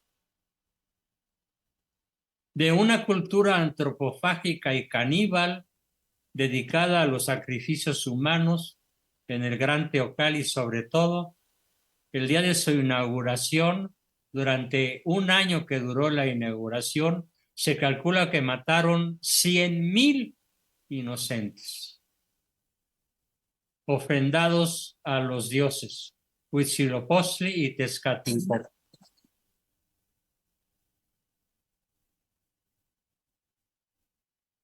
Luego viene La verdad sobre Chiapas y el comandante Samuel. El comandante Samuel era un falso cura que intentó hacer una revolución en Chiapas. Samuel Ruiz, si mal no recuerdo. Luego viene un libro totalmente distinto que es La Inquisición en Hispanoamérica. ¿Qué les enseñaron en la escuela acerca de la cantidad de víctimas que causó la Inquisición en México? ¿Qué les dijeron? La habían producido los españoles. ¿Pero qué les dijeron en cuanto al número de muertos? No me acuerdo de eso. Bueno, se nos inventó que eran miles y que, bueno, esta institución era más bien como una encubierta persecución política contra opositores. para que la Iglesia Católica figurara como un instrumento contra el progreso científico y tecnológico. Esa es la Correcto. forma en que retratan a la Inquisición. Muy bien. ¿Saben cuántos tienen una acta de defunción por órdenes de la Inquisición en los 3 siglos que duró? ¿Cuántas actas de defunción hay oficialmente en ¿En el el mu- Archivo General de la Nación en México o en el en mundo? México? Ah, no, no. Está cerca. 43 en casi 300 años. Y además, Nada, casi. pero además los muertos los hacía la autoridad civil. La Inquisición no tenía facultades Así es. para matar a nadie. Ajá, correcto. Cosa que la gente no sabe cuando se habla de Inquisición. El cura Hidalgo de Rodillas es otro libro donde pone de manifiesto el arrepentimiento del cura Hidalgo de todas las fechorías, asesinatos, abusos, violaciones que él personalmente realizó durante su corta campaña como insurgente, como mal cura. Lo único bueno de Hidalgo es que se arrepintió y por escrito. Y después lo fusilaron. Bien hecho, porque era un guerrillero terrorista. Luego escribe sobre la pena de muerte. Uno de los libros más controvertidos es La pena de muerte. Muchos se espantan cuando se habla de la pena de muerte, pero la pena de muerte analizada por los grandes teólogos católicos, sobre todo por Santo Tomás de Aquino, es una obra de misericordia. Es una obra de justicia. ¿Qué es mejor, tener comiendo gratis y viviendo gratis a un delincuente de lo peor durante 30 años en la cárcel hasta que se muere? ¿O hacerlo, aniquilarlo para que no siga cometiendo fechorías? ¿Qué es mejor para la sociedad? ¿Mantener a un miserable como el Mocha Orejas, por ejemplo, o como hubiera sido el Mencho si es que no lo matan? ¿O ejecutarlo de acuerdo con las leyes vigentes en la época, que contemplaban la pena de muerte? Pues es mejor matarlo.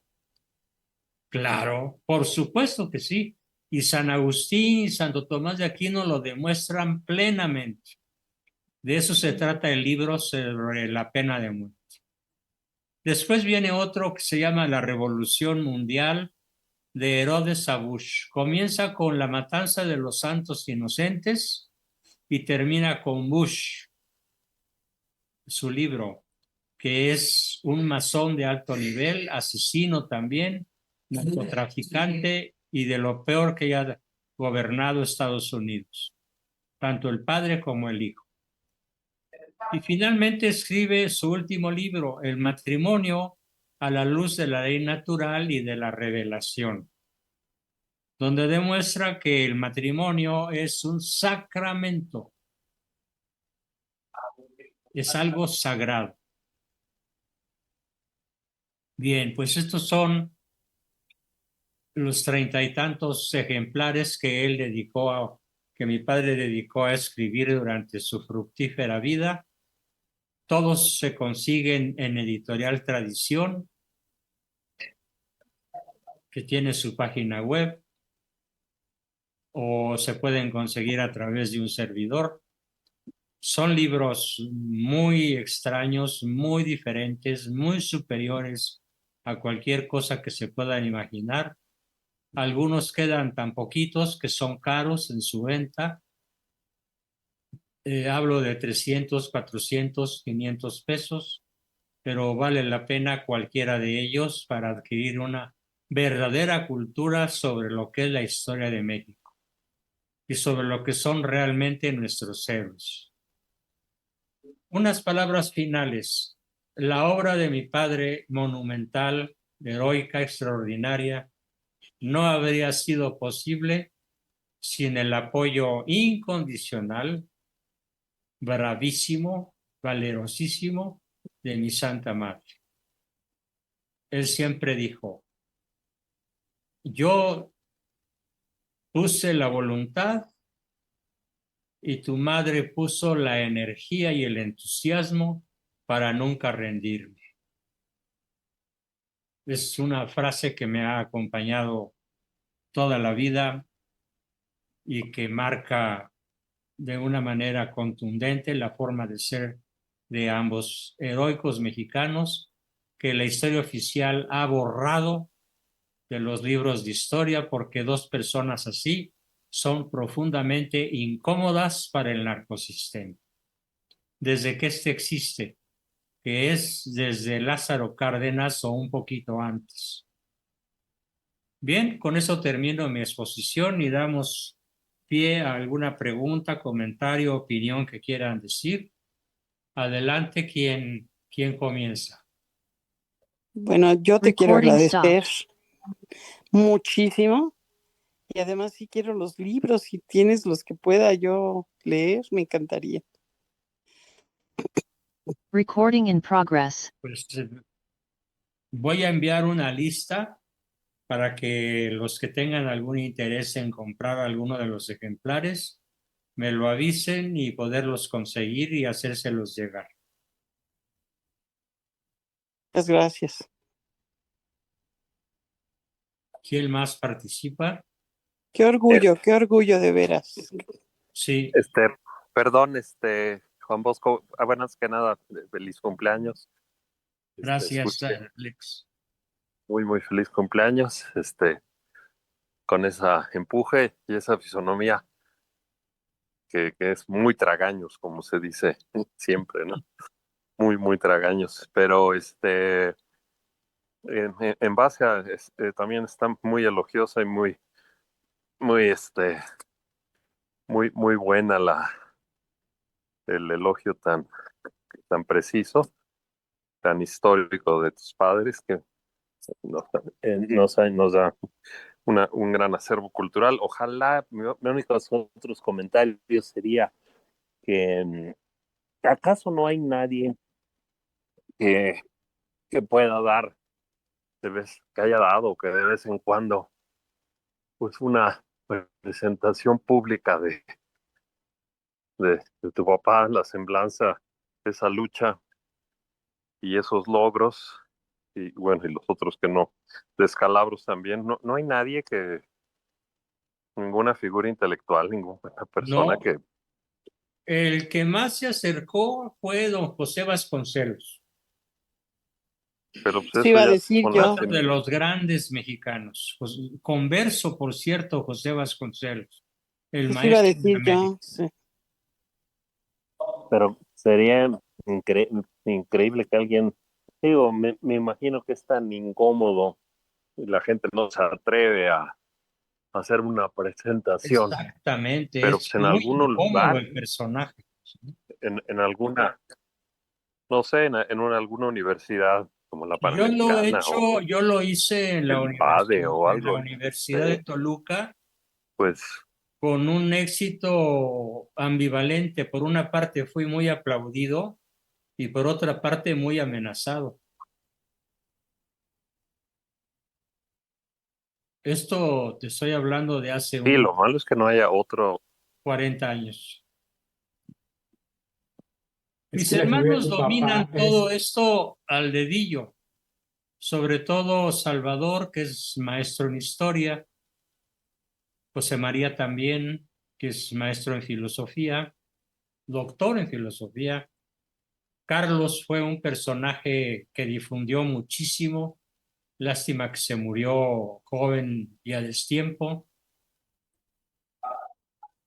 Pero fuera de nosotros, pues no. Hubo un escritor extraordinario, don Alfonso Trueba, que publicó mucho sobre mi padre, sobre mi madre, pero ya murió hace unos 40 años. Pero gente viva que pueda hacer una semblanza en estado físico y dirigiéndose a jóvenes sobre todo, desgraciadamente puedo decir que no existe. ¿Cómo era el parentesco de tu mamá con Venustiano Carranza? Cero, ningún parentesco. Ah, qué bien. Ujú. Y lo Pero aclaraba ella, ¿eh? famoso, yo creo que sería muy importante, así como hay en YouTube videos de Gengis Khan y de quien sea, ¿no? De cualquier personaje de la historia nacional e internacional, pues que existiera un video que simplemente dijera, ¿no? Abascal Carranza, que se produjera ese video y que flotara en el YouTube, por lo menos, si no es que en otras plataformas también, y que estuviera ahí, pues, y que la gente, pues, que haya escuchado esa historia o que tenga interés, pues lo envíe, lo reenvíe por aquí, por aquí, por allá, no Yo creo. voy Yo creo que a eso sería hacer, con ese video que grabé ahorita, voy a hacer bombo y platillo. Pero tu padre era Abascal Infante, ¿verdad? Abascal Infante. Ujú. Sí, porque tendría que estar hecho, además de la plática, que sí, esa puede ya empezar a circular en YouTube, pues conseguir algunas imágenes, bueno, las de los libros, desde luego, todas las portadas y más cualquier otro material gráfico que ayude a que el video tenga también un soporte visual para acompañar la voz, ¿no? Ujú. No debe ser tan imposible, ¿eh? Hay muchísima gente que se producen estas cosas, incluso ahora, no sé, incluso la IA también quizás se puede usar para generar con más facilidad un documento así, porque sí, ahorita todavía hay tu familia, tú, que lo puedan hacer. Valdría la pena que se juntaran, lo platicaran y ver la forma de llevar a cabo un video que no puede ser de 20, 25 Sí, minutos agradezco o mucho que, tu no sé, a lo sugerencia y mejor más largo, más corto, la pero voy a echar a andar. Ujú. Sí, sí, sería extraordinario. extraordinario. Bueno, pues enhorabuena y felicidades. Y qué padre que tus padres estén festejando hoy este, este testimonio del hijo. Así es. No, Sí, formidable. pocos padres tienen esa oportunidad de recibir ese homenaje tan Sí. merecido. Gracias, Alex. Muchas gracias. ¿Alguien Por más? nada, felicidades. Doctor, Sí, Héctor. a los personajes también se les conoce por el testimonio de sus enemigos, ¿no? Hemos visto, por ejemplo, en el caso de Jesucristo, cómo pues hay una amplia variedad de testimonios paganos en su contra que dejan testimonio de qué formidable enemigo fue un carpintero para ellos, ¿no?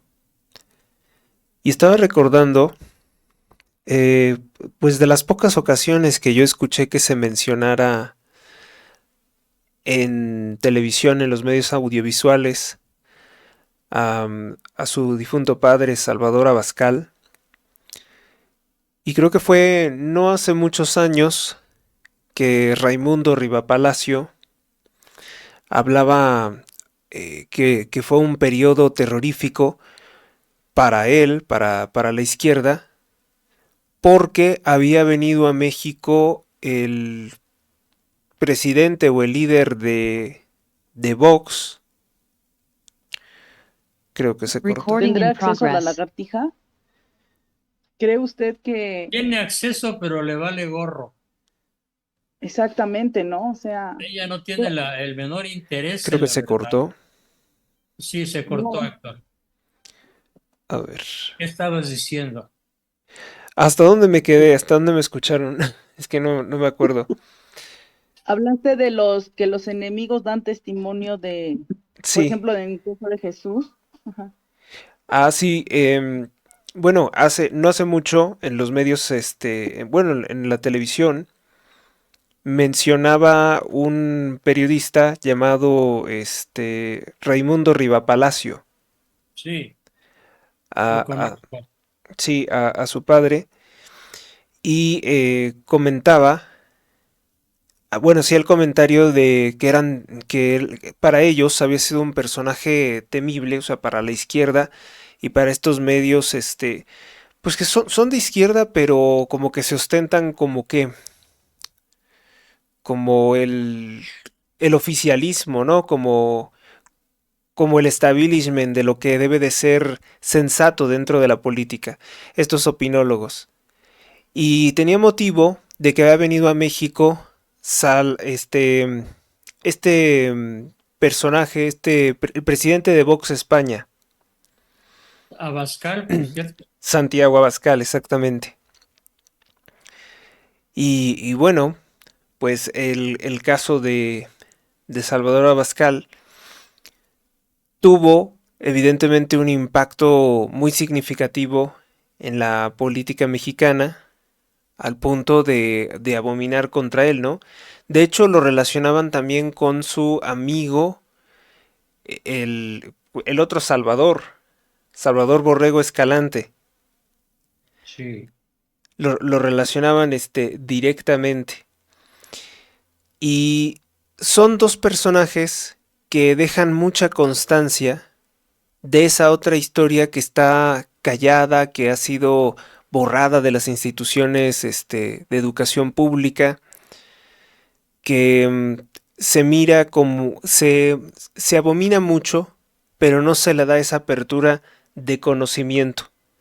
Sin embargo, encontramos, por ejemplo, ahorita que usted, por ejemplo, lo está proyectando, que Wikipedia le dedica un artículo. Sí. ¿Qué tan fiel es ese artículo que presenta Wikipedia? Muy impreciso, muy impreciso. Tiene 2 o 3 datos verídicos, pero por ejemplo, habla de que tuvo 3 hijos y en realidad tuvo 12. Ah, sí, sí, para Vaya comenzar. imprecisión, vaya Vaya imprecisión. impresión, ¿no? Sí, caray. Ujú. De Para 3 a comenzar 12. tan solo. Bueno, yo de hecho estoy asombrado de que no se haya convertido, por ejemplo, en un libelo, ¿no? En un documento de cancelación. Ajá. Porque en la mayoría de los personajes, si revisamos Wikipedia, abomina contra los personajes que tuvieron una resistencia a la izquierda. Claro que a su difunto padre pues no lo pueden encasillar con el nazismo, no lo pueden encasillar con el fascismo, porque propiamente no hubo esa relación, esa militancia con tales movimientos políticos de ese tiempo. Con hielo, please. Ajá, cierto, muy cierto. También el hecho de que su hermano haya sido el secretario de gobernación del gobierno del presidente Fox y que haya tenido pues un comportamiento ejemplar, porque muchos hubieran esperado que hubiera sido un personaje que se hubiera servido, ¿no? de la Secretaría de Gobernación para atacar, para perseguir pues a los criminales del PRI, por ejemplo, ¿no? Y no hubo tal. Entonces, pues creo que da buen testimonio también el difunto Salvador Abascal a través de sus hijos, ¿no? Y bueno, pues muchas felicidades, doctor, y qué bueno que su familia ha dejado este testimonio, porque es increíble, ¿no? Pero de los millones de mexicanos, no hay un registro escrito o impreso, al menos que yo conozca, de igual profundidad, extensión, como el que deja el señor Salvador Abascal.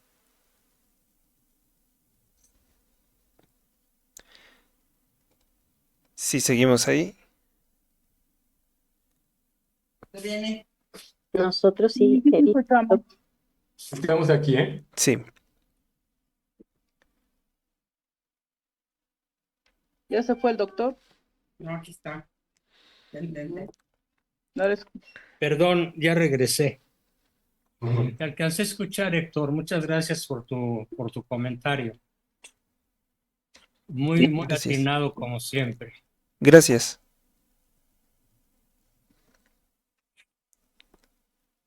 ¿Alguien más? Para terminar, un último comentario, pregunta, aportación. Pues caray, qué buen cumpleaños. Muy buen cumpleaños. Gracias Pues qué buen por comentario de Héctor. permitirnos. Muchas felicidades, profesor. Antes que nada, un abrazo. Que Dios lo bendiga. Gracias, Y Vero. que lo siga manteniendo lúcido, fuerte, con salud, con esa templanza que lo caracteriza y, y que nos siga enseñando y abriendo los ojos en este mundo de tinieblas, porque realmente todo lo que nos enseña son puras mentiras. Sí, Y, por y- desgracia, y- sí. sí, y bueno, se queda uno, como dicen, no nada más con la información.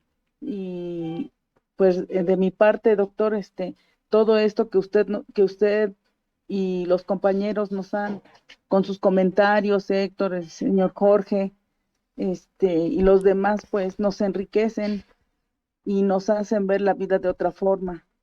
Y Muchas Alejandro, gracias. Sí, claro, y Alejandro, todos cooperan, pero gracias por compartir.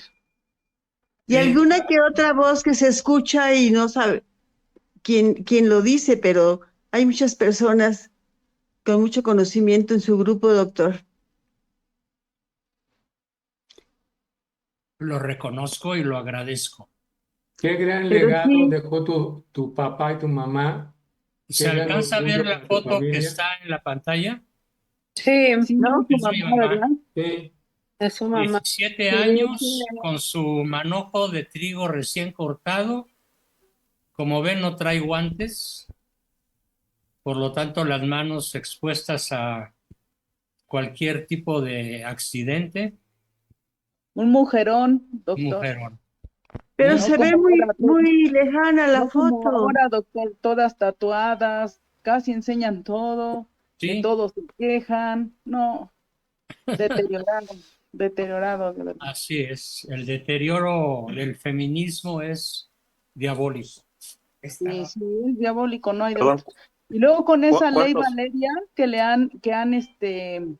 si han escuchado de esa ley que ahora si la mujer se siente, ¿cómo se puede decir? Como ofendida, algún acto que un hombre pueda hacer y ella se siente ofendida, pues que lo puede demandar, algo así. Estaba escuchando. Ah, Y sí, qué diferencia de mujer, ¿no? totalmente, totalmente. Qué lástima, Qué qué lástima, lástima, pero así sí, es. qué lástima. ¿Cuántos años fue el matrimonio? El ¿Duró? matrimonio duró de 1942 al 2000 que muere mi papá. O sea, 58 años. wow. Un matrimonio de 58 años que estaría todavía vigente si mi papá no hubiera muerto a los 90. Y Mi mamá le sobrevivió 6 años más. Pero hijo, qué maravilla. No, pues felicidades por esto, de veras. Ya nomás, así rápido, quería comentar, dar un brinco a otro lado. ¿Ustedes han oído hablar de Chad Rapiger? ¿De quién? Es un, Me es un, suena su es un nombre. exorcista, Ajá. Sí. americano. Jack Ripperger. No, yo no lo conozco. Ripperger. Sí, Ripperger, sí, sí. sí, sí. Ah, qué bueno que me corregiste el apellido. Chad ¿Cómo, Ripperger. Alex? ¿Cómo se llama? No lo entendí bien.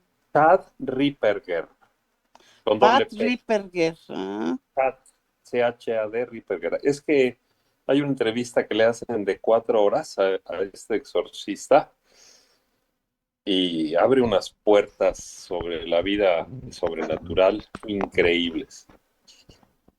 Pero, hijo, es estremecedor. Pues, escuchar lo que dice este sacerdote con 25 años, y creo que es el sacerdote más prestigiado, por lo menos en Estados Unidos, es impresionante. Pero bueno, lo comento porque ese sí Manda es su tema para nombre por hablar. WhatsApp para buscarlo. Sí, Chad Ripper. Voy a mandar el video, la entrevista. Ay, sí, Ojalá que sí, mándalo, por por favor. favor, el link. A 4 varios, horas, por favor. pero 4 horas verdaderamente Que valen la espectacular. pena. Wow. Uf, hombre. Ay, gracias, Da, Alex. da miedo todo lo bueno. Nos aterriza a las postrimerías, ¿no?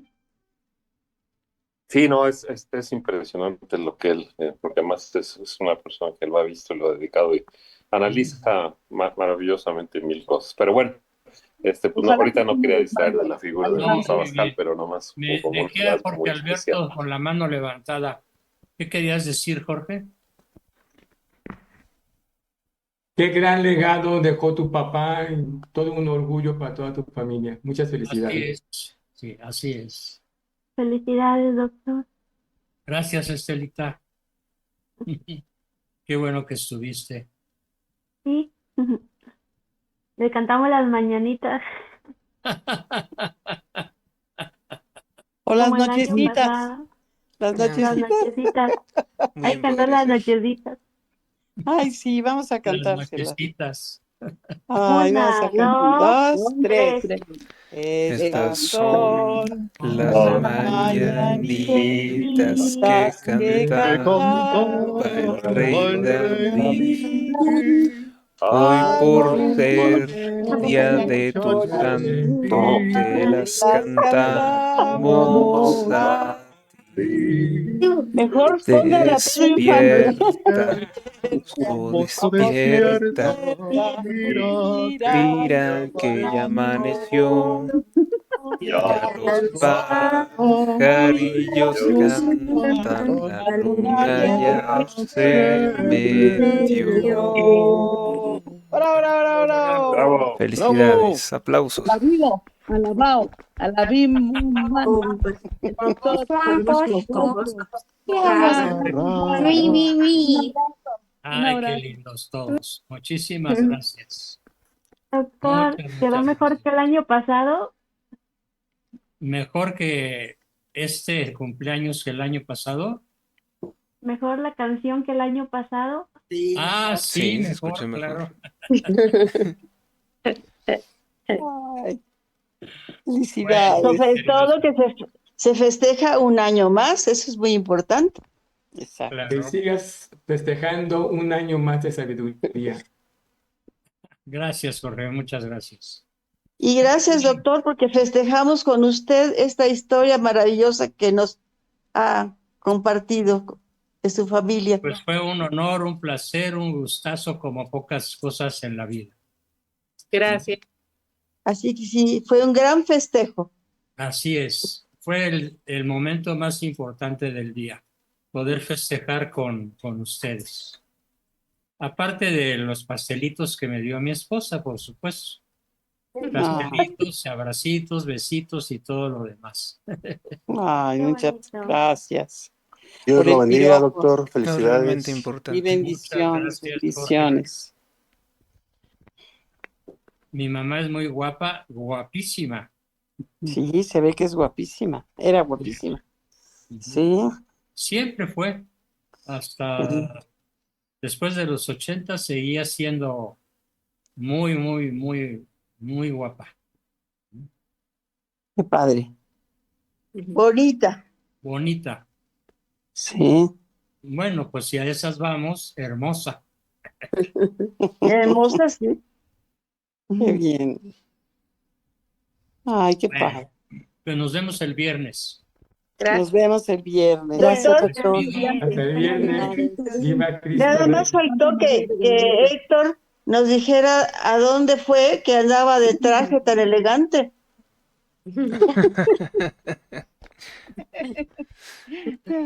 Pues Sí, dinos, Héctor, ¿a dónde fuites? pues quise una foto más formal solamente. Entonces, Ah, como Es no, foto, no es presencial. ajá, no, no es otra cosa que una foto que me tomé por aquí en la casa. Ah, Sí, Se ve muy bien. gracias. pero fuiste a algún lado, porque así tan elegante hay que ir a algún lado, ¿no? Pues se supone que como licenciado tengo que andar así todos los días, ¿no? Pero es más cuando tengo algún asunto, algo que tengo que atender, pues ahora ya como que empiezo a tomar conciencia de tener mejor presentación, tal vez. Es que eres muy, Ya sé que muy era foto chiquito. con IA. ¿Cómo? ¿Perdón? Eres muy chiquito, todavía estás muy Pensé que joven. la hiciste con la IA. No. No. Bueno, pues nos vemos el viernes, queridos amigos. Dios mediante, Fe. Buenas Que noches a viva todos. Cristo Rey y un Gracias, abrazo para doctor. todos y Que muy sueñen con los angelitos. San Miguel Arcángel. así Gracias. es. Viva Gracias. Cristo Rey. Cristo Rey. Que viva Que viva Cristo Rey. Cristo Rey. Gracias, doctor. Que Sí, viva. que Buenas viva Cristo noches. Rey. Hasta el viernes, Dios mediante. Primero Dios. Primero Dios. Hasta luego.